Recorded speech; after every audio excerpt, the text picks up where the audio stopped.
Hey there. This lesson is about structure and meaning. The structure of what you read is the order of ideas and sentences. How does everything fit together? This lesson will teach you how structure creates meaning. And I'm so glad we don't have Dwayne today. We finally got two different voices. We're not listening to Dwayne, so that's a nice break at the end of the week. One thing that really helps me read better is looking at the structure of what I'm reading.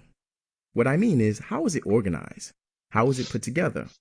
See, you can get clues to understand what the writer is trying to say. It's like when my grandma was starting to forget things and my mom had to find a home for her. Man, that was a bad time. I started reading about dementia, but I was having trouble understanding this one article. Then I realized it wasn't really the kind of article I thought it was.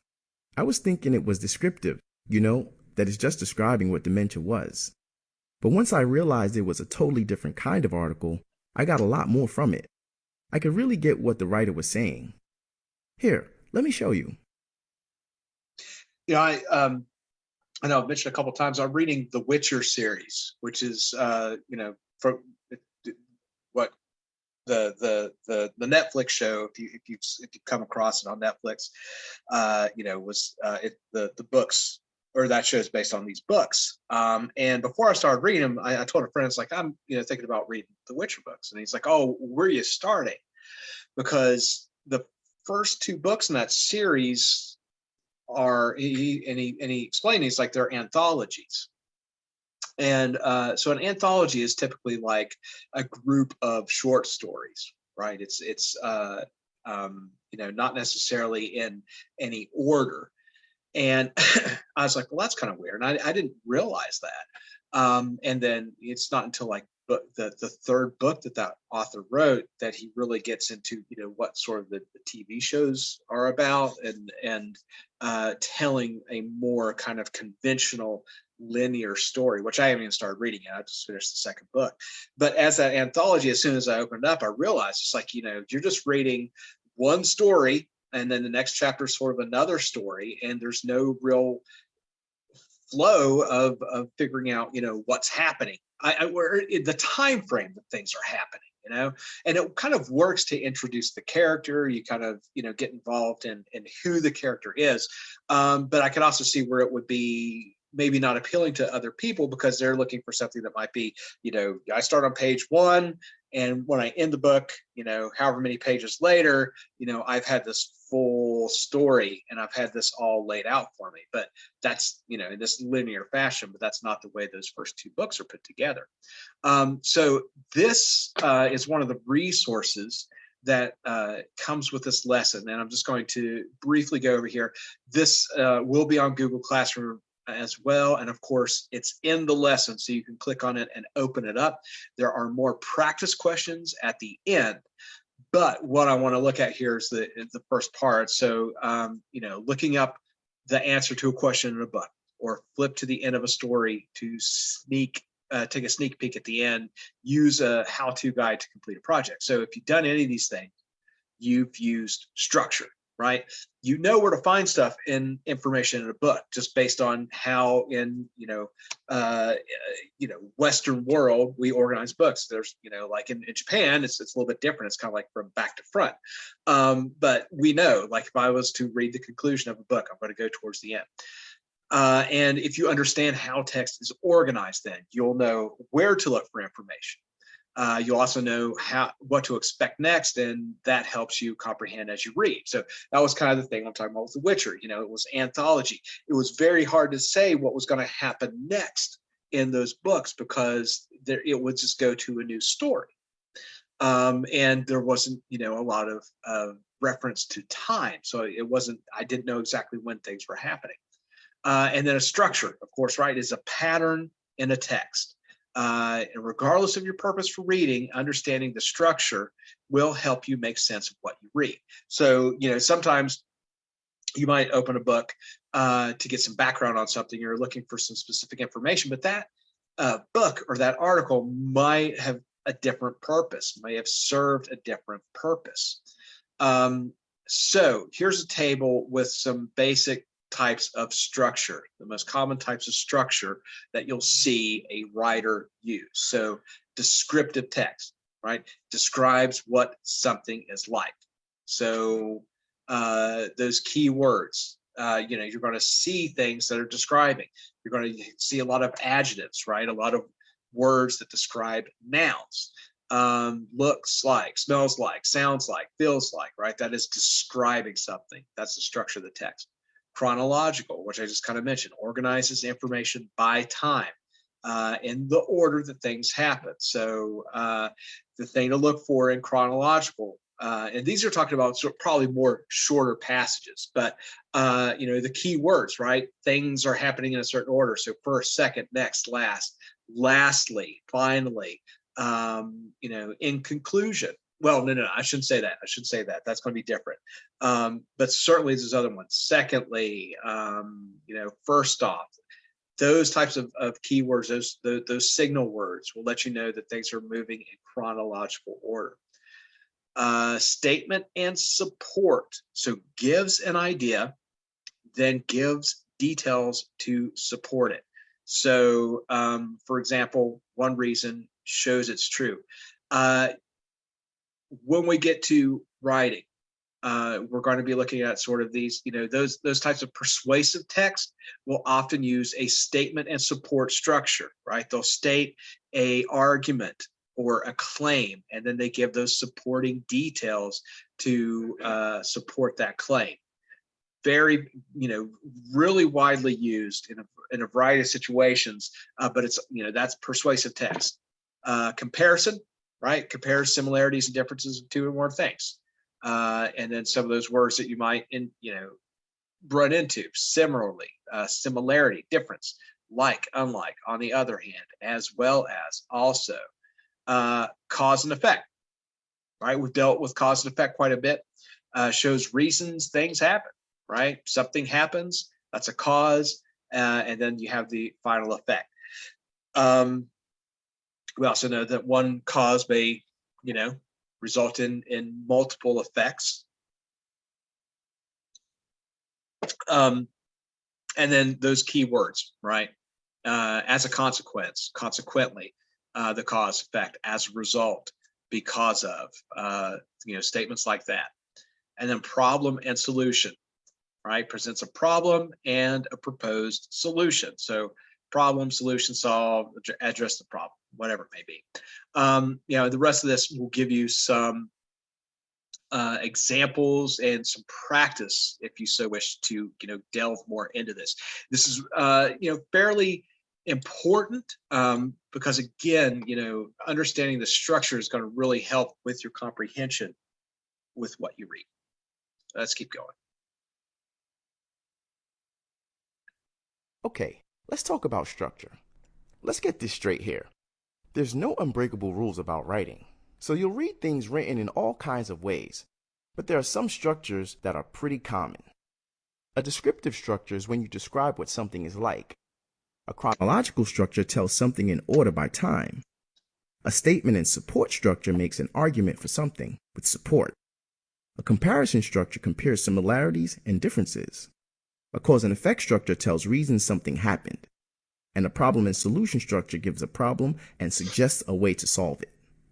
You can think about how what you read fits in one of these structures. There's some more info about structures in the resources. When you figure out what kind of structure it is, you can see how each part fits together. Maybe it's a cause and effect article, right? So you might read one sentence that tells something that happened and another sentence that tells the reasons.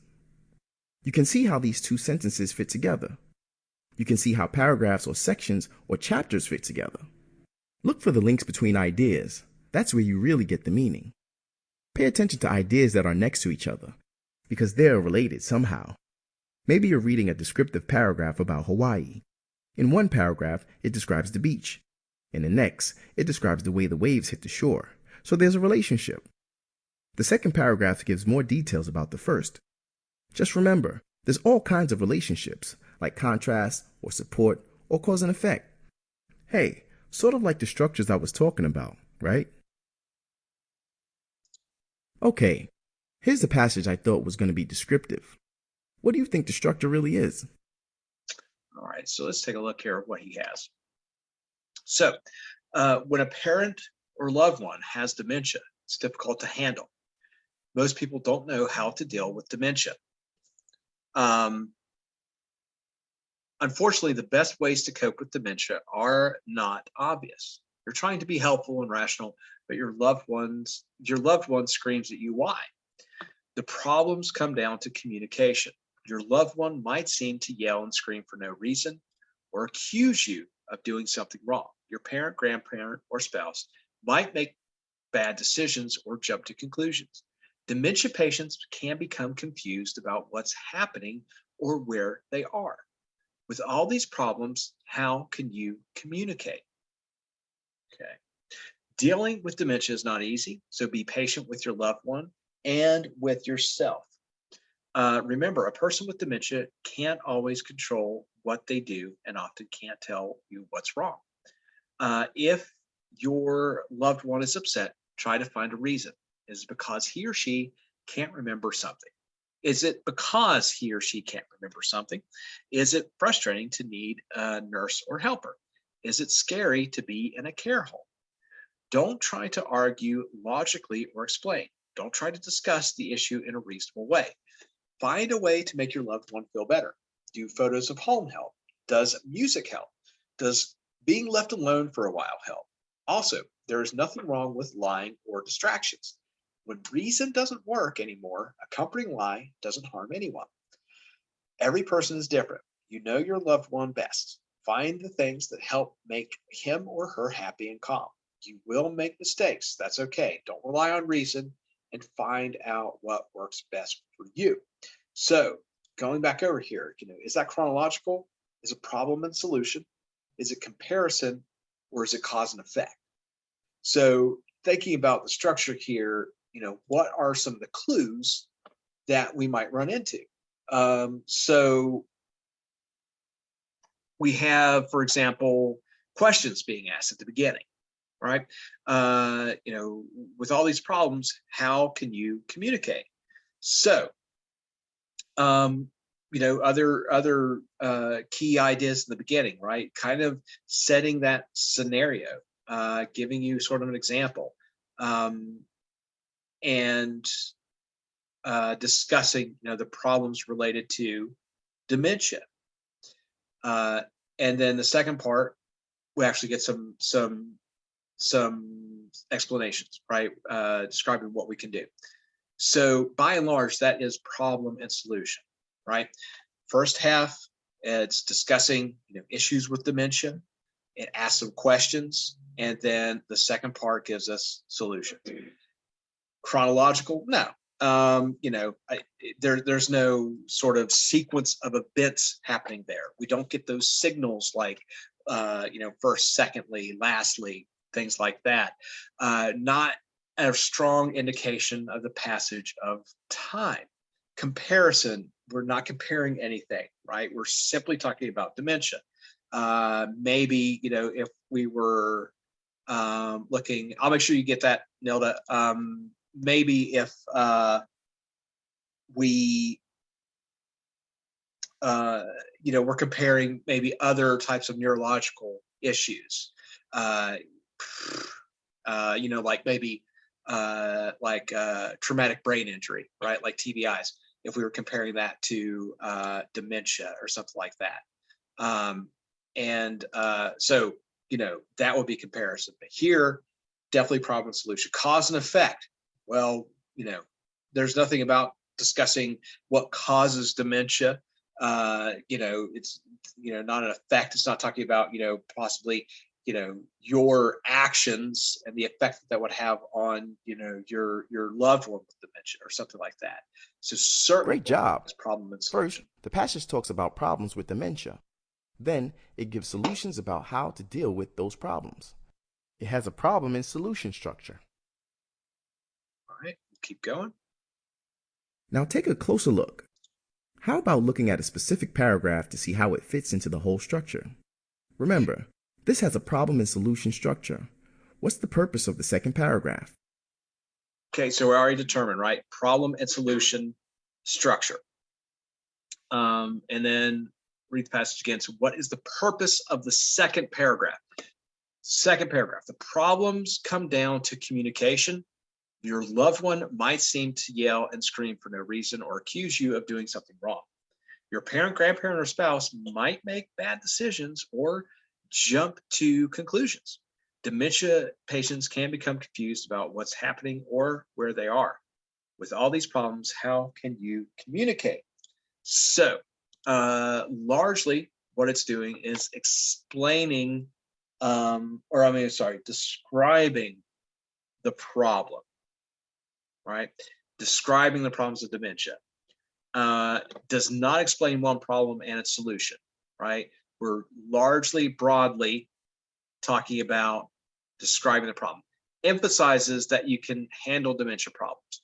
Introduces the solutions in the next paragraph. No, it is describing the issues, right?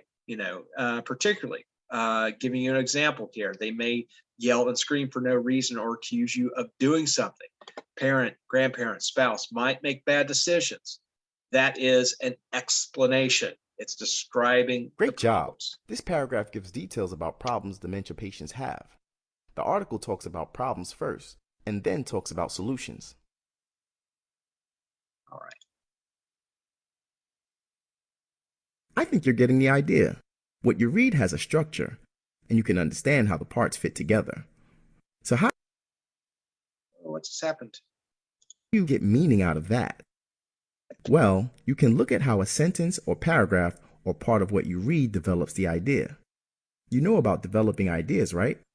That means giving more details and explaining more.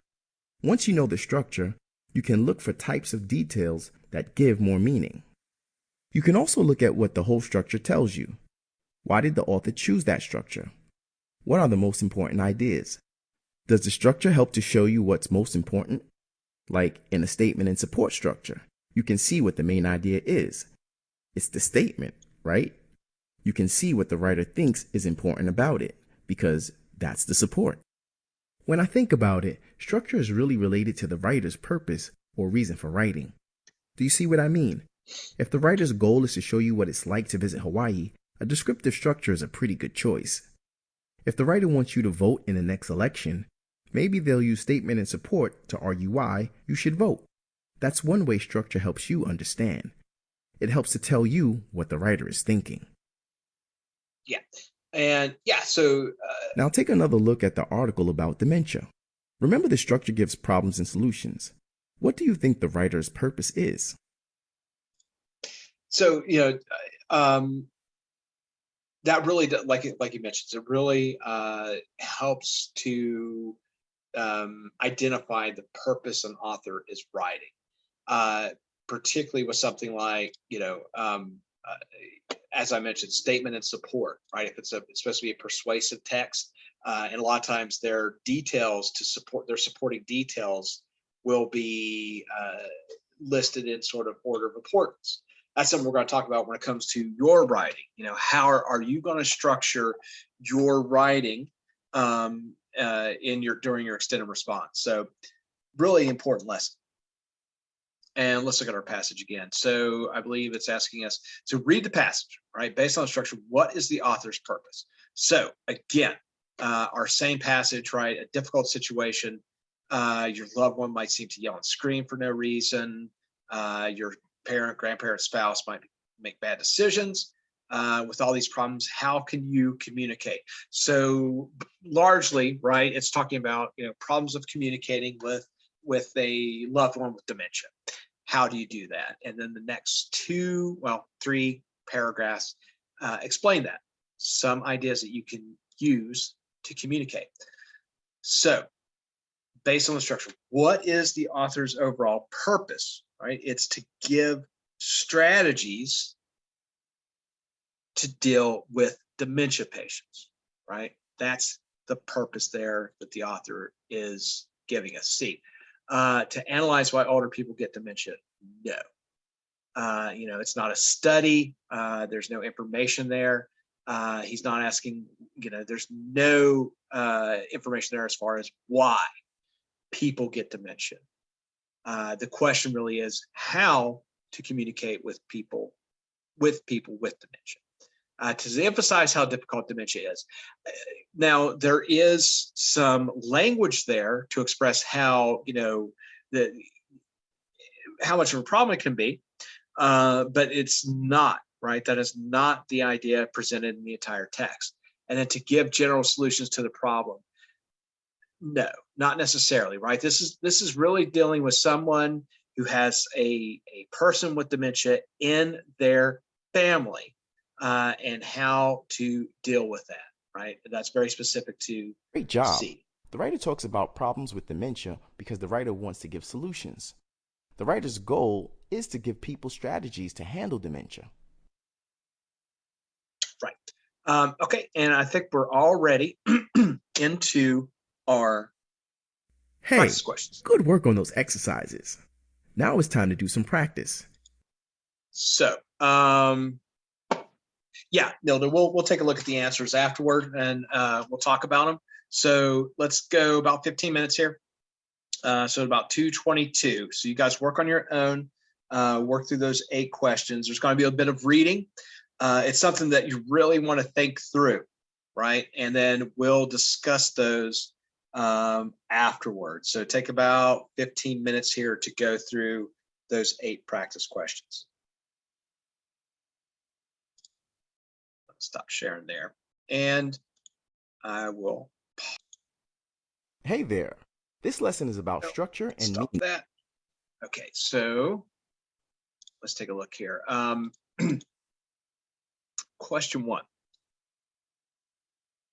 So the relationship between the 2 highlighted sentences in the passage. So it's not just going to be about the overall passage, the structure there, but it could be about individual pieces within it. So it's our passage on dementia again, but specifically we're looking at these 2 highlighted sentences. So some context often helps in these situations. So the sentences before it are asking some questions here. Do photos of home help? Does music help? Does being left alone for a while help? Also, there is nothing wrong with lying or distractions. When reason doesn't work anymore, a comforting lie doesn't harm anyone. So,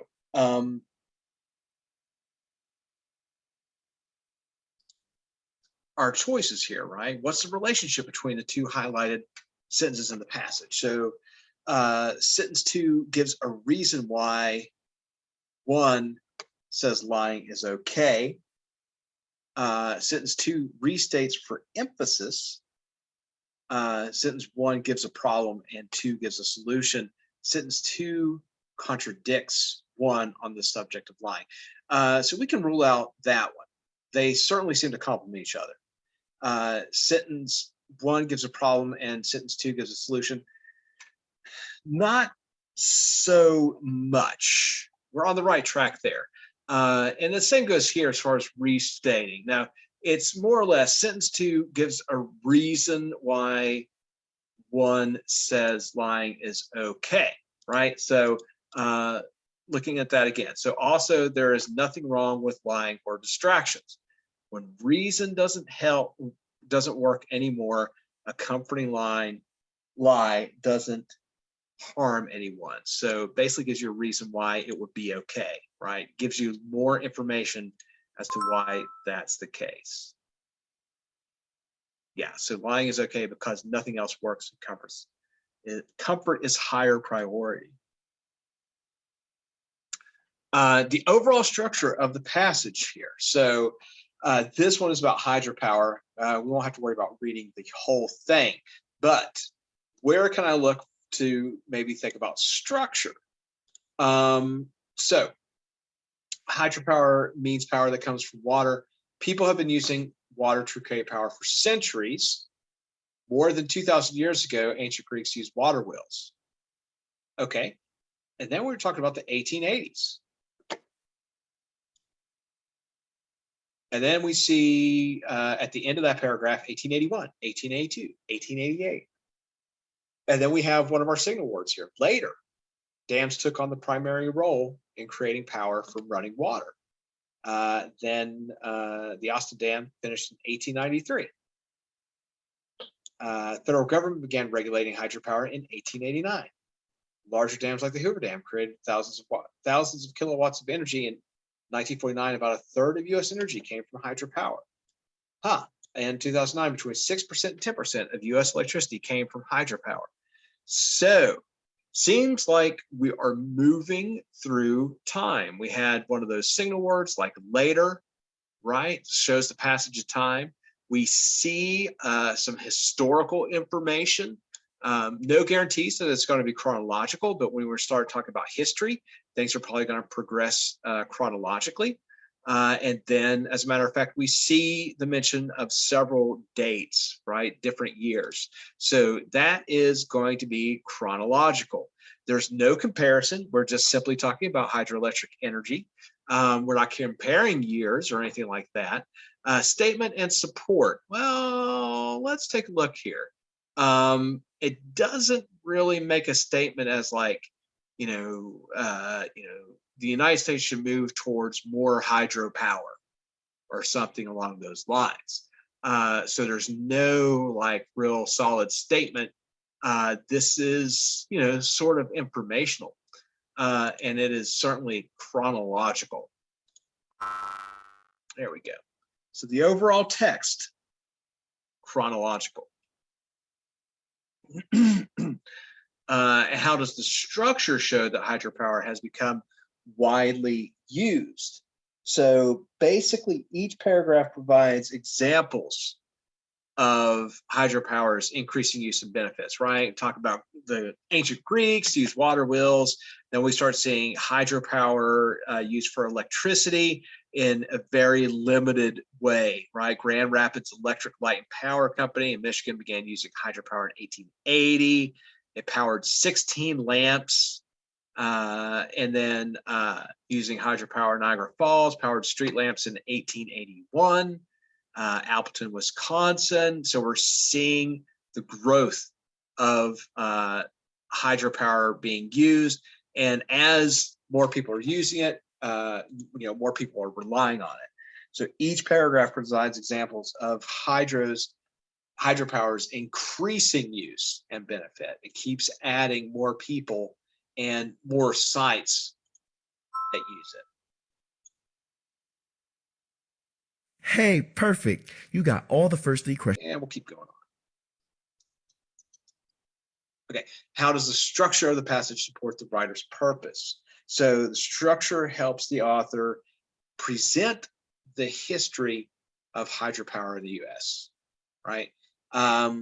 There's, largely what we have here is a historical work. It's talking about everything that's kind of happened in the past. We kind of eliminated the purpose that it's some type of persuasive text, right? This is largely an informational text or descriptive to some degree, but certainly not presenting any type of argument. We can rule that out as sort of an informational text, offering us, some historical facts about hydropower, present reasons to use hydropower. No, just historical. The structure helps the author present solutions to U.S. energy problems. No, he is just giving us some historical information. The structure helps the author describe how renewable energies work. He doesn't get into any details about how hydropower actually generates electricity, just very briefly mentioning like turbines. So this is basically presenting in chronological order some history of hydropower. Okay, the highlighted sentences fit into the structure of the passage. Okay.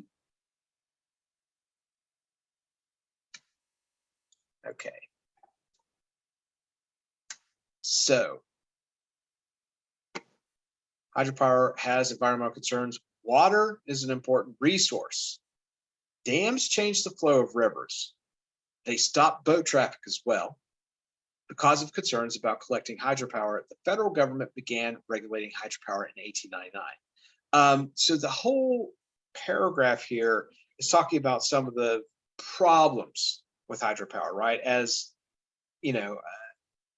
hydropower has environmental concerns, right? Sort of opening that up at the beginning of the paragraph. Now we're talking about how dams change the flow of rivers. They stopped boat traffic as well because of concerns about collecting hydropower. The federal government began regulating it. So how do the highlight sentences fit into the structure of the passage? 1 and 2 give supporting ideas. Okay. And then the third applies the ideas to the main idea. So 1 and 2 give supporting details. 3 restates it. So let's take a look. Right. Hydropower has environmental concerns. Dams change the flow of rivers, right? Supporting idea. They stop boat traffic as well. Okay, that's an issue. And then finally, applying the idea to the main idea. So because of concerns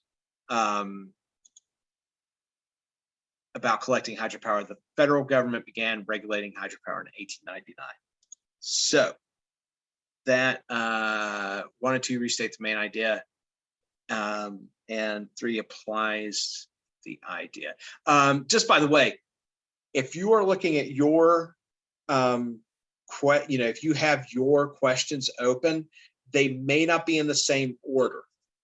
All right, that's one way they kind of prevent cheating, I guess. I don't know if that really applies here, but so my A, if you have Essential open on your screen, right, and you're working through the quiz, keep in mind that answer may be in a different location.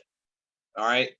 In this case, for me, right, that's why I always try to make sure that I state the whole answer instead of just saying, A or B or C or D, because it may be in a different location. All right. Notice this, hers is the same. I have noticed though that they will change. So just keep that in mind. Just make sure you double check. That's all I'm saying. Read the passage. How does the first paragraph fit into the overall structure? Okay. So this one will take a minute to talk about, because this structure is something very akin to what you'll see for your extended response. This is something Nilda is familiar with, because we work with extended responses together. This is basically a candidate pitch, right? So the school board election will take place on June 16th. Usually few people vote in this election, but to improve our schools, we need voters to make good decisions. Our local school board needs more teachers with experience in our schools. Irene Guzman is a worthy candidate with strong experience. Okay, want to stop right here. We'll start kind of dissecting this. So our introductory paragraph, right? It talks about the problem. School board elections will take place on June 16th, right? That's sort of the topic, gets us thinking about elections. Few people vote in this election, but to improve our schools, we need voters to make good decisions, right? Our local school board needs more teachers with experience in our schools. So introducing sort of the problem there, and then their thesis statement, their main argument for the rest of this passage is talking about Irene Guzman is a worthy candidate with strong experience. That is their major claim. Okay. In these types of structures, usually in like an introductory paragraph, you'll have your main claim being made, your argument being put out there by the author. So that's what the rest of this passage is going to deal with. In the next passage, we'll start getting our supporting details. Irene has taught in our public schools for 15 years. She has experience with middle school and high school students. She works with parents on a regular basis and knows the problems students have. She also knows the problems our schools have. Next one. With Irene's help, her school created a teacher training program. The program is very successful. Students in trained teachers' classes score 10% higher on tests. Irene's focus isn't on testing, though. Her focus is on giving students real skills for college and work. With a position on the school board, Irene can help improve all the schools in our district. Vote in the election and vote for Irene Guzman. So, right, the next several paragraphs deal with her sort of experience, why she would be good, keeping those supporting details relevant to the major claim that she, you should vote for her.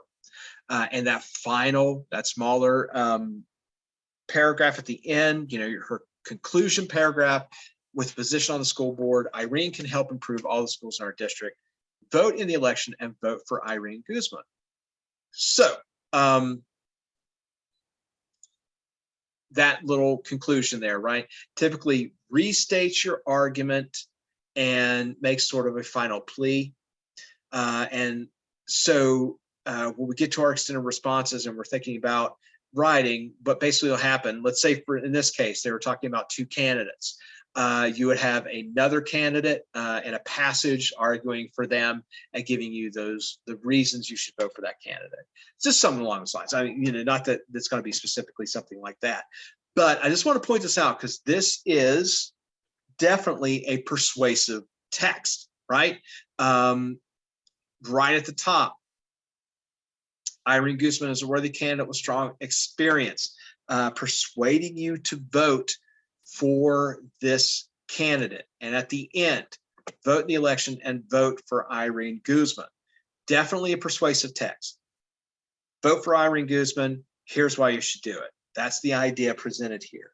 And if we look at our question 6 here, read the passage. How does the first paragraph fit into the overall structure? So it sets up the need for someone like Guzman. Okay. Those first couple, right? So here it's, for me, it's D, right? Right, the school board election will take place, sort of the overall topic, talking about elections. And then, to improve our schools, we need voters to make good decisions. Our local school board needs more teachers with experience in our schools. That's the problem. We need school board members with school teaching experience.